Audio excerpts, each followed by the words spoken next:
If you need motivation for your own unread TBR, here are the gems I've discovered on my shelves so far this year.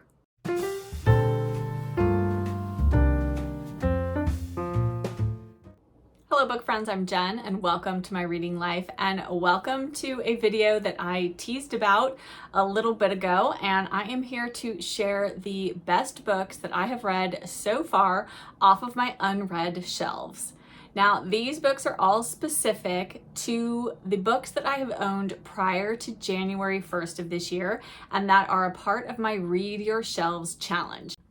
I just posted a mid-year update video on my Read Your Shelves challenge. I will link that video here in the cards and in the description box if you'd like to go and check out how my goals went for the first half of the year and if I had to make any adjustments. But definitely go there and check that out, and then come back here and find out which of the books off of my unread shelves have turned out to be new favorites. I have 12 books to share with you today, so grab yourself a cuppa, something iced, something hot, and let us get into my favorite books so far this year. Once again, these are books that have been sitting on my shelves since prior to January 1st of this year. I'm going to go through them relatively in the order of enjoyment, but all of these were fantastic reads. You may see most of these, if not all of them, show up on my end of year wrap up as favorites of the year. I think a few of these are going to be new forever favorites. There were some good books, you guys, and I am super excited to share them with you. But starting off, this dozen favorites of mine is a book that was sitting on my shelf for, I'm going to say, well over a decade. I'm pretty sure I bought this book either not long before or not long after my son was born, and he's 11 now. And I'm not sure why I never picked it up before, because now I definitely want to read more by this author, but that is Death in the Garden by Elizabeth Ironside. This cover is a little unprepossessing, I feel. This is a mystery. Essentially, it's dual timeline, and in the first timeline we are in the 1920s and we're following Diana Pollexfen. She is turning 30, I believe, yes, celebrating her 30th birthday, and over the course of this sort of weekend celebrations where they have friends staying with them, her husband is found poisoned by her own photographic chemicals that she uses. She's a photographer. And then we flash forward 60 years to her great niece, who is also about to turn 30, and Diana has passed away, and the niece is learned that she is coming into Diana's inheritance, and she's trying to decide if she wants to accept that. Because her aunt was on trial for her husband's murder, and while she wasn't convicted, there's always this looming sort of, you know, did she or didn't she kill him? And so the great niece wants to find out the truth, and that is what this book is about. And I found this so gripping and quite the page turner. It's definitely more of a literary mystery than just sort of a straightforward like police procedural or something along those lines. But if you are in the mood for something a little more literary and still a really good mystery with a great twist and a really satisfying resolution, then I definitely recommend picking this one up. I never heard this book talked about, and I am so glad that I read it, and I'll definitely be reading more of Elizabeth Ironside in the future. Next up is a middle grade book that was one of my very first reads of the year this year, and it's definitely a new favorite. If you enjoy sort of classic middle grade books where we follow a young protagonist who's just following their sort of everyday life, then I think you will enjoy this one. And that book is Understood Betsy by Dorothy Canfield Fisher. And in this we have young Betsy, and she is being raised by her aunts, and they don't really let Betsy do much of anything. She's very sort of kept at home and naive and sequestered. And then one of the aunts is ill and Betsy needs to be sent away.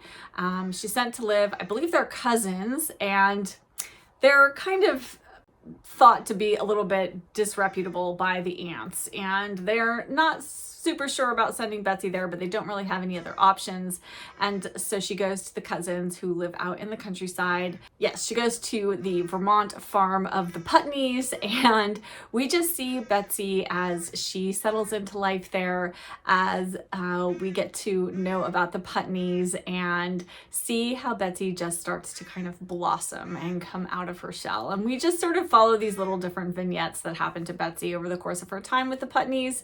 And this was just so, so delightful. This was the book from my very first Small Home Comforts book box. So I have Beth to thank for putting this book on my radar, and I absolutely loved it. And if you are a fan of classic middle grade, then you definitely need to give Understood Betsy a try. It is so delightful. Next up is another middle grade book by a beloved middle grade author, and that is The BFG by Roald Dahl. And I was just so utterly charmed by this book. I have seen the movie of The BFG. We watched it with my son, and I had never read the book. And I just decided to pick it up during middle grade March this year, and I'm so glad that I did because it is just delightful. I love The BFG. What a fantastic character. I love this whole storyline about these giants in England.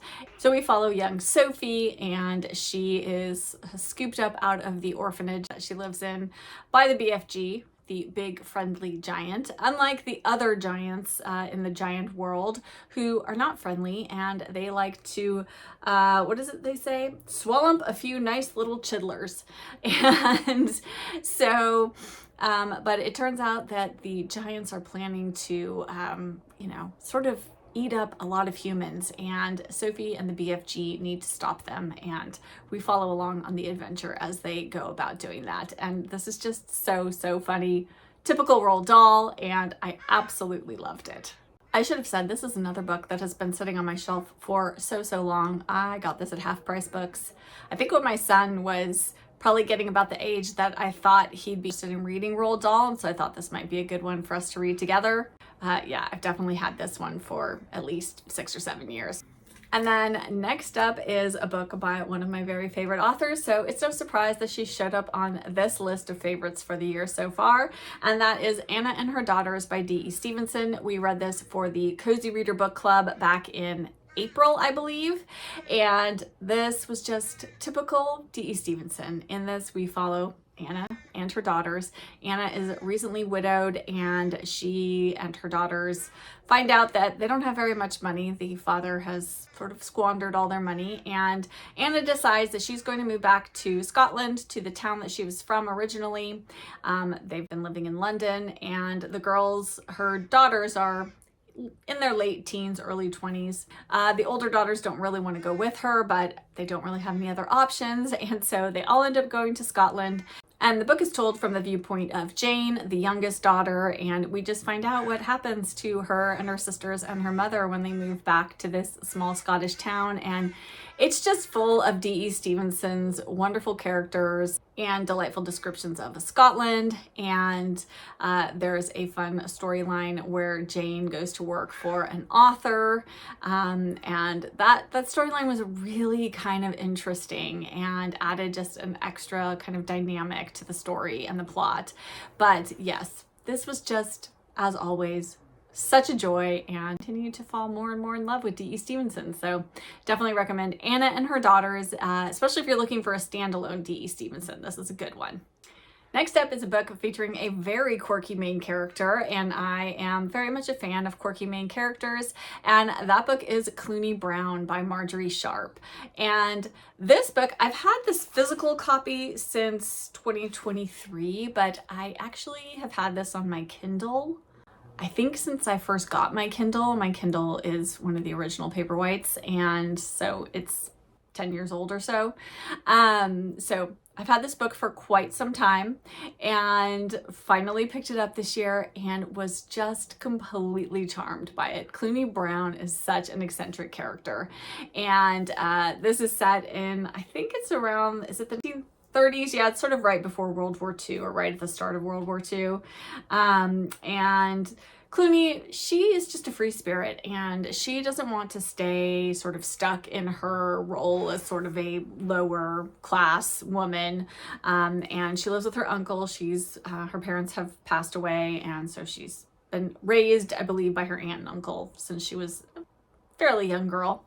And the uncle sort of is, at his wit's end as to what to do with Clooney. She likes to do things like take herself off to the Ritz for tea, which just isn't what you should be doing as a woman not of means and of the upper class. And so the uncle decides she should go into service. And so Clooney sort of reluctantly does this, and she gets a job at a, manor home in the English countryside. So we meet Sir Henry and his wife and their son Andrew. And then Andrew has this friend of his who's a Polish emigre, and he's staying at the house, and he's a bit acerbic, I guess is maybe the best way to put it, and very, strong opinions on things. And he's a bit of a refugee because Hitler is coming into power, and so there's that whole dynamic going on there.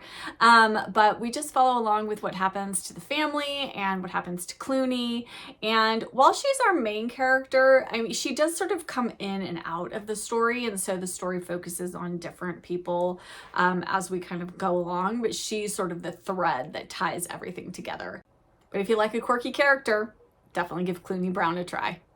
And then next up, I have another book that we picked for the Cozy Reader Book Club this year, and that is Swallows and Amazons by Arthur Ransom.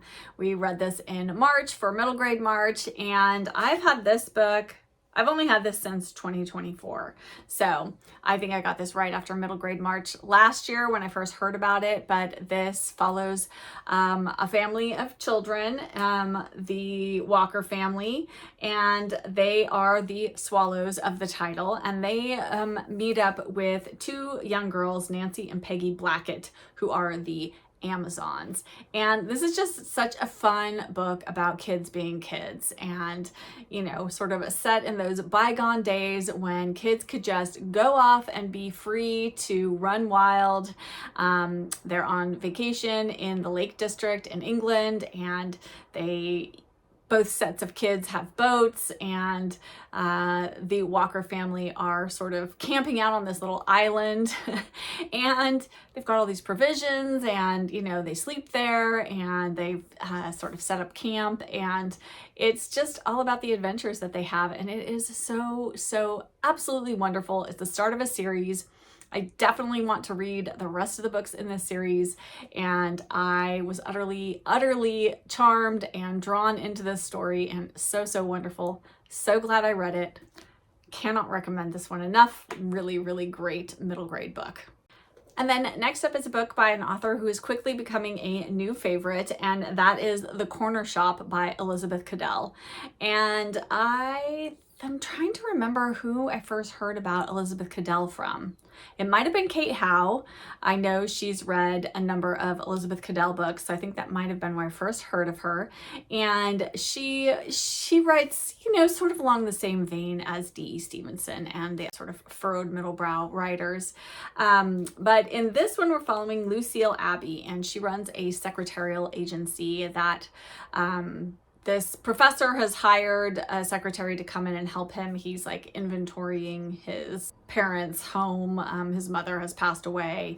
And but he has gone through like 3 different secretaries, and they have all stayed less than a day and then said, nope, not going to do it. And so Lucille takes it upon herself to go out and see what is going on. And so she meets up with the professor, and he is quite the character. Lucille is supposed to be on her way to France, where she spends time in Paris every summer so that her aunt owns some sort of shop, and Lucille normally goes there in the summer so the aunt can go off and have a holiday. Not much of a holiday for Lucille, but she takes this detour to deal with the professor. She does that, and so she ends up being late to get into Paris. And there are some missing paintings, and there is a young girl in search of her missing fiance, and Lucille just kind of gets embroiled in all of this, and this was just so much fun. I did not want to put this one down. And Elizabeth Caddell is a recent find for me. I've had this book again since April of 2024, and I am definitely going to be reading as much Elizabeth Caddell as I can get my hands on. Her books are definitely hard to find in physical format, but the ebooks of her books are much, much easier to find, and I think quite a few of them might be on Kindle Unlimited if you have a Kindle, so definitely check out there. And even if you don't have Kindle Unlimited, a lot of her titles are very, very cheap, like $3 or less. So if you're looking to start with Elizabeth Caddell, that might be a good place to give her a go. But the corner shop was fantastic. I loved it. Next up is the only nonfiction book to make my list so far this year. I haven't read a ton of nonfiction, though I am reading a nonfiction right now that I know is going to be in my favorites for the second half of the year. But the one that made it onto this list is Jane Austen at Home by Lucy Worsley.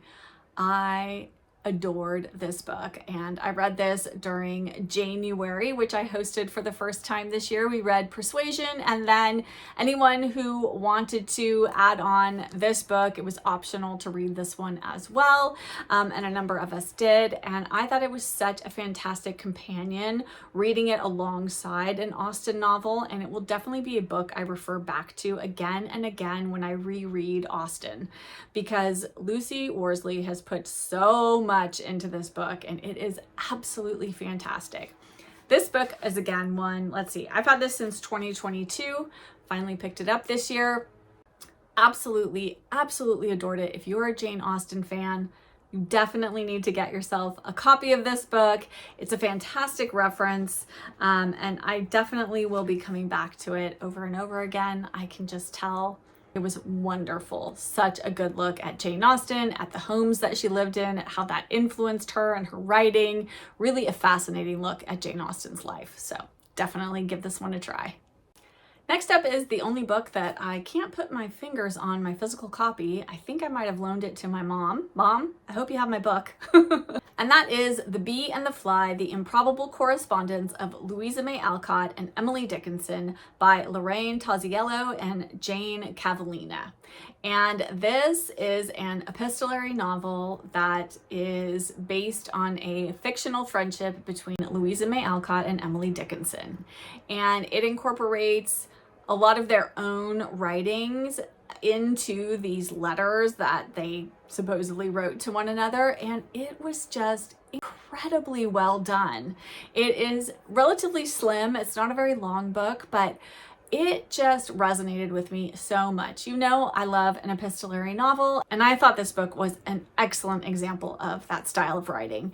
And if you also like epistolary novels, if you like Louisa May Alcott or Emily Dickinson, or you'd like to get to know them a little bit better, I think this is a wonderful book to do that with. And yes, I absolutely loved it. It was so charming, and I will definitely be rereading it. And this one for sure is going to be going on my new favorites of all time list because it was that good. And I think my mom gave this to me for Christmas in, I want to say 2022. Pretty sure that's how long I've had this one. So glad I finally picked it up. Wish I'd picked it up sooner, but clearly it was meant to come to me at exactly the right moment, and I loved it. Next up is a book that I just read in June, and it is another middle grade, my final middle grade on this list, and it is such a short little book, but so lovely, and that is Sarah Plain and Tall by Patricia McLaughlin. And I will definitely be reading. I know there are more in the series. So many of you have told me that, and I am going to go on and read the rest of the books. I loved Sarah, plain and tall as she is. What a wonderful character. And I just love this story. It was so lovely to read it after having just read the Little House on the Prairie books. Just to see sort of a different look at prairie life, you know, just from a slightly different viewpoint. And that just made it all the more lovely for me to have read this. But if you are a fan of middle grade books and you have not read Sarah Plain and Tall, I definitely think you absolutely need to pick this one up. It is well worth the read. So, so lovely. We are down to my final two favorite books, and these two are definitely the two best books I have read so far this year, not only from this list, but in general as well. And first up, I have Dear Hugo by Molly Clavering. I know, I talk about Molly Clavering all the time these days. She is a new favorite author of mine. I absolutely love her. I've only read 3 books of hers. I want to read everything that she's written, but Dear Hugo, another epistolary novel, is just wonderful. And in this, we follow Sarah, and Sarah has taken up a correspondence with Hugo. He is the brother of her fiance who was killed in World War I, and Sarah has moved to the village that Hugo and Ivo grew up in, and just sort of to feel closer to her fiance who was killed in action. And she makes a life for herself there, and we learn all about it through her correspondence with Hugo. And we're just seeing Sarah's letters to Hugo, not Hugo's letters back. And so it's all from Sarah's perspective, and we just learn all about her life and what's going on with her. And this book just took such an unexpected turn.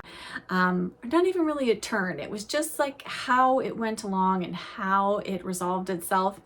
And I was very I want to say quietly satisfied by how the book turned out in the end, because what you sort of think and maybe want to have happen isn't necessarily what happens, but the ending is still just so perfect. And I think once I finished the book, I was so glad that it ended the way that it did. So I won't say anything more than that. Other than that, absolutely love this.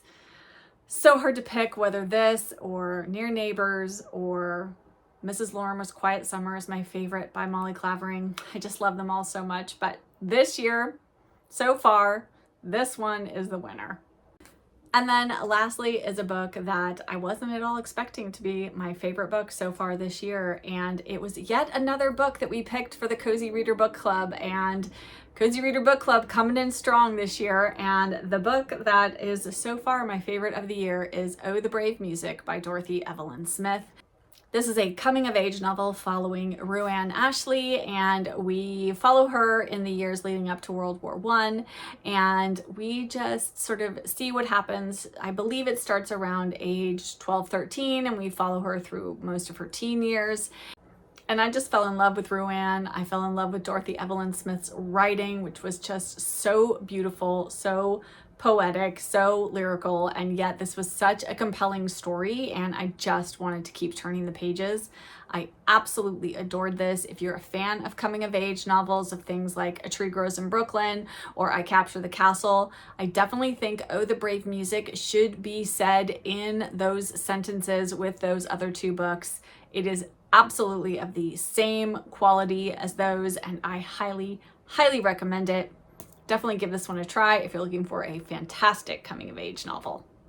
And that is it. Those are the 12 books that I have read from my unread shelves, from my Read Your Shelves challenge so far this year, that are my absolute favorites. I adored these 12 books. I think they're fantastic. I highly recommend them. And if any of these intrigue you, I would love it for you to pick them up, give them a read, and then let me know what you think of them. I always love to hear from you guys when you pick up books that I recommend and then end up loving. That is so wonderful to hear. But let's chat down in the comments. What is the best book that you have read so far this year that is a book that was on your shelf for a really long time and that you're so glad that you finally picked up? Share those down in the comments, or share with me any books you've read so far this year that you really, really loved. I'm always looking for more recommendations for good books, and I love to see what you guys are reading. Let us chat all things first half of 2025 favorite books. And if you're here, but you don't have anything you'd like to add in the comments, but you want to let me know that you were here, why don't you leave a letter writing emoji down in the comments, since epistolary novels made a showing on my list of favorites so far this year. I do love a good epistolary novel. Just can't ever say no to them. So yes, leave that writing emoji or a pen or pencil or piece of paper, whatever you would like, down in the comments below. I do love seeing that you were here, and those comments really, really do help my channel, and I so appreciate you leaving them. And if you did enjoy this video, if you could hit that like button and subscribe if you aren't already subscribed, I would love to have you join my bookish community. And thank you so much for being here and for taking time out of your day to spend it with me here in my cozy corner of BookTube. And as always, I'll be back with another video very soon. Bye!